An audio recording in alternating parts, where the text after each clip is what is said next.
Barbara had a vision of this single-seat, open car. Let's make Batman part of the Batmobile. Let's see him sitting in there. So we put it in the center, as far back into the vehicle as we could, and made as long a vehicle. Longest in history, possibly. Yeah, we even cheated the front track so it's wider than the rear track so that it looked like it was this ominous thing that was coming at you and was never going to stop. It was also painted gloss black, and gloss black, you know, is the worst color for showing imperfections in the surface. So a huge effort went into absolutely perfect vehicle surfaces. The car was really complex. It had a lot of different systems on it.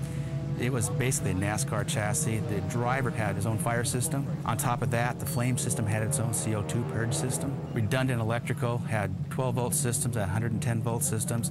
The effects lighting was separate from the operation of the vehicle. A lot of them could be operated from the cockpit. There's also radio control on it, so that all the driver really had to do is hold the wheel and drive the car. It was fun to see the Batmobile drive, really more than anything, was to be able to have some sort of sense of what this machine can do. One of the systems that I think was the most unique was the nose of the vehicle had to look like it had multiple rings revolving in different directions. One of our designers proposed an idea where we would place openings strategically cut, and he would change the speed of how fast this cone turned. That was something that's a really simple idea, but we had to go to the camera, find out what the frame rate they were shooting, shoot the cone, and dial the speed so that it was matched so that the camera would see it correctly. So there was some prep time, and as far as Batmobiles and Batman movies, that's the money shot, yeah. The lighting was also chasing the interior on a lot of electroluminescence paper, and it almost looked like a pinball machine in terms of all the different things that were going on there. But in terms of their function, they really didn't show up as something other than just in a couple of spots where, you know, he used it to communicate. Creating a flame that actually projects straight out is a challenge, and the way we solved it was we basically built mini rocket motors. We shot nitrous oxide as an oxidizer down the middle to oxidize the fuel so it wouldn't just wick out, it would actually burn it. So they're pretty hot. We had to acquire special tires from Goodyear, and I had some contacts with Goodyear and asked them to cut bat tread in what's considered a prototype tire. They call them smooth mold tires. They're produced so that the tire companies can try out different treads. To some degree, I kind of regret it because the car was so spectacular in terms of the rest of it. Everybody always noticed the tires. When we roll it around, you can see that it would leave bats, bat trail. Little bats everywhere.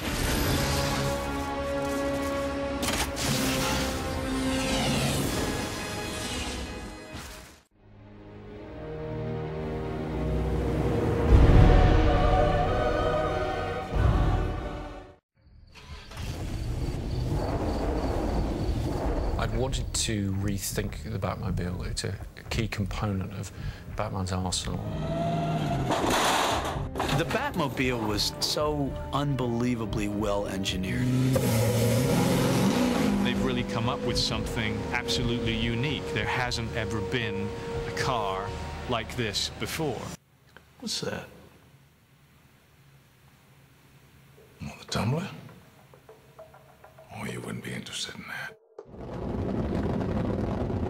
I felt that it was very important to design the Batmobile first before we approached any of the other aspects of design of the film, because I had a very specific idea in my head about a contemporary approach to a Batmobile. And our approach to it would tell everybody who saw it a lot about what we're doing with the whole film, which is a more grounded reality in which we're trying to base this story. When we first started talking, Chris had this idea of crossing a Lamborghini and a Humvee. Chris was sort of making a little primitive model out of Play-Doh and said, sort of like this. It was very, very crude. It looked more like a croissant than a car, but I felt very strongly that if we cracked that and showed it to people, they would either get it or they wouldn't, and if they didn't get it, then I'd know I was in trouble. Then fairly early on in the process, Nathan Crowley, the production designer, came on, and while I was writing, this was crazy, he created a little model shop in Chris's garage. It was very much a film school atmosphere. That was part of the fun.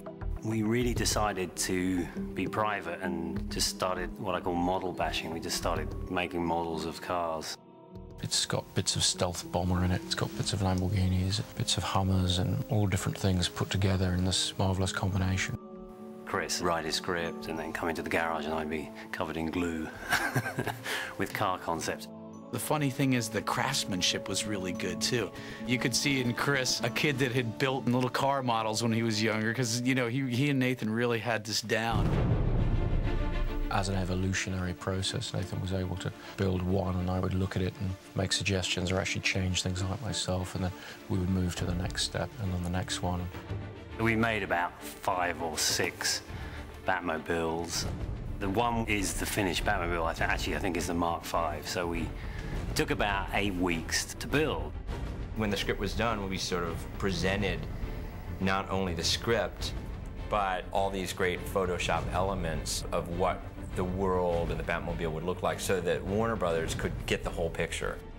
And that initial prototype is 90% what the finished Batmobile became.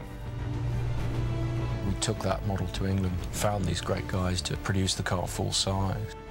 Chris Nolan wanted the Batmobile to be a real car, not just a car that looked pretty but didn't actually function. You know, his gem was, look, I want this to be a mean machine. I want it to perform.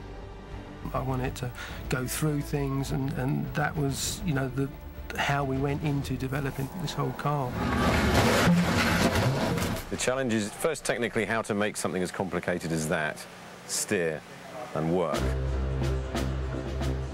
Every piece of it has been made. You start with a clean jig, put the chassis on, start building the roll cage around the driver and the occupants in there, and build it up from nothing.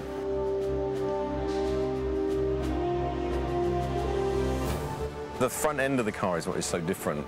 There is no front axle. There's nothing holding the wheels in the conventional way. The wheels have to be held from the outside.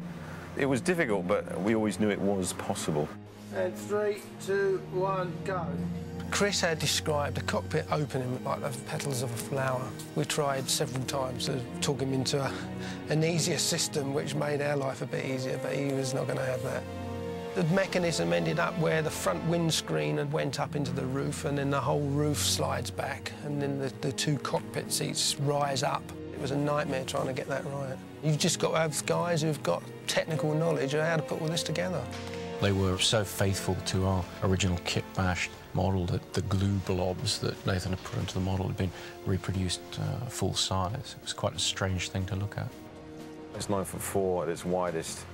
Lengthwise, it's 15 feet, and height-wise, it's about 5 foot, I think. Weighs 2.5 tons. There's nearly half a ton of rear axle and wheels and tyres. So there's a big chunk of the weight sitting there. Everybody was surprised to find that the Batmobile was ready before we thought it was going to be. That's been very thrilling to watch. A model that Nathan Crowley just built in my garage back in LA become a full-size working vehicle. Here we have Andy and Jim going for the land speed record. It was about 2 weeks before we started filming that we got the first prototype, without all the bodywork on, just a working chassis with the engine in. So we were sneaking the car around and taking it out to sort of hidden tracks and things, seeing what brakes, what doesn't brake. Start off testing it slowly, just drive in a straight line, make sure it handles okay. And progressively getting faster and faster.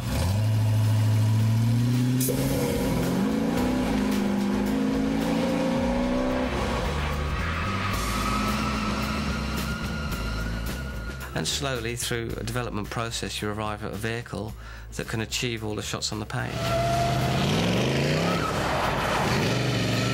You can get to play Batman, but unless you're the stuntman who's driving that car, you don't get to have the coolest job. The stunt side of it is we bring in one of the best drivers, George Cottle, who's young, but he's enthusiastic and extremely talented. The car has so much potential. In one respect, I have the easy job because I know that if they say the car can do it, I know it'll do it. We will rehearse every single shot with measurements of the location on a runway prior to going to the location so that you're aware of any problems before you get to the location when you've got the expense of the film crew there. It's such a great car to drive, you know, it just screams at you. Literally, you know, the noise is like somebody screaming at you. And I called Chris and I said, does this mean I'm going to be able to keep a Batmobile? He he said, "You're crazy. Of course you're not going to be able to keep a Batmobile." This here simulates the jump onto the freeway. The tape on the right-hand side of the frame is the barrier, and the ramp is just behind it.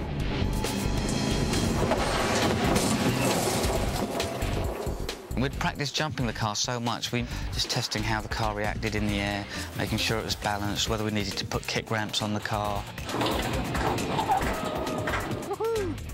We went out to try and kill the car. You know, that's what we were trying to do, push it to the limits. I was waiting for something not to work. It just landed and just took off straight away. Roll camera, please. 305 Echo, take one. 3, 2, 1, action.